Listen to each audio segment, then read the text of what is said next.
Hello kids, welcome to my video. आज मैं आपको पढ़ाने जा रही हूँ एक कविता जिसका नाम है चाँद से थोड़ी सी गप्पें। देखिए बेटा, यहाँ पर एक बच्ची बैठी हुई है। समथिंग उसकी जो एज है वो 10-11 साल की होगी और वो चंद्रमा मामा से कैसी बात करती है और क्या कहकर उनको संबोधित करती है, आइए हम कविता के माध्यम से जानेंगे। गोल है खूब मगर आप तिरछे नज़र आते हैं ज़रा, आप पहने हुए हैं कुल आकाश तारों जड़ा, सिर्फ मुंह खोले हुए है अपना गोरा चिट्टा गोल मटोल। देखिए, गोल है खूब मगर आप तिरछे नज़र आते हैं ज़रा। आपने देखा होगा बेटा, चंद्रमा मामा जो हैं वो बिल्कुल गोल होते हैं, लेकिन वो बच्ची ये कह रही है कि आप तिरछे नज़र आते हैं क्योंकि आप चंद्रमा को कई तरफ से देख सकते हैं मुड़ के। तो वो कह रही है कि आप तिरछे नज़र आते हैं, आप पहने हुए हैं कुल आकाश तारों जड़ा। यह कहकर लड़की क्या कहना चाहती है, देखिए कविता के माध्यम से समझेंगे। लड़की कहना चाहती है कि पूरा आकाश ही मानो चंद्रमा का वस्त्र है, वह इसी को पहने रहता है। चाँद पूरे आकाश के मध्य निकलता और चमकता है। लड़की कहना चाहती है कि हम भी सब कुछ जानते हैं, तुम चाँद हो, हमें बिल्कुल मूर्ख मत समझो, हम भी चतुर हैं।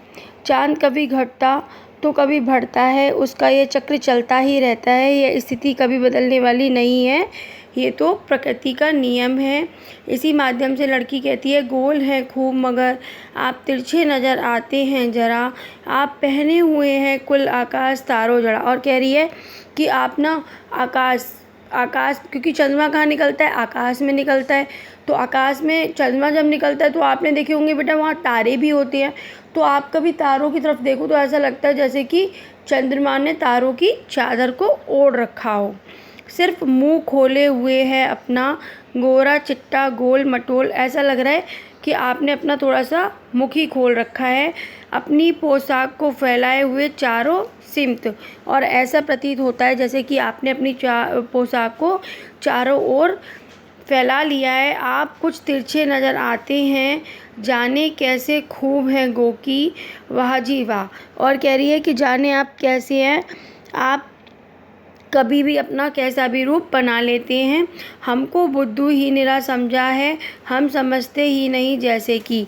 और यहाँ पर लड़की कहना चाहती है कि हम भी सब कुछ जानते हैं, तुम चाँद हो, हमें बिल्कुल मूर्ख मत समझो, हम भी चतुर हैं।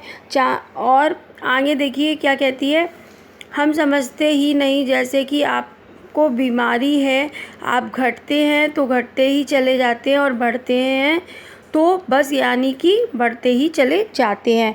और लड़की यहाँ पर कहना चाह रही है बेटा, चाँद कभी घटता है तो कभी बढ़ता है, उसका ये चक्र चलता ही रहता है, यह स्थिति कभी बदलने वाली नहीं है, ये प्रकृति का नियम है। ये बेटा प्रकृति का नियम है कि चाँद कभी घटता और कभी बढ़ता रहता है। दम नहीं लेते हैं जब तक बिल्कुल ही गोल ना हो जाएं। और कह रही है कि आप प्रतिदिन घूमते ही रहते हो जब तक आप बिल्कुल भी दम नहीं लेते हो, जब तक आप पूरे गोल ना हो जाओ। यह मर्ज़ आपका अच्छा ही नहीं होने में आता है।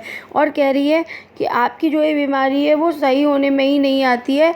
अर्थात कहने का तात्पर्य यह है कि मैं तिरछा नहीं, तुम्हारी नज़र तिरछी है। अब देखिए चाँद क्या कहेगा, चाँद इन बातों से चिढ़ेगा, है ना। तो चाँद कहेगा मैं तिरछा नहीं, तुम्हारी नज़र तिरछी है, मैं तो गोल मटोली अच्छा, तुमसे तो कुछ नहीं लेता, मैं तो भला चंगा हूँ, बीमारी तो तुम्हें है।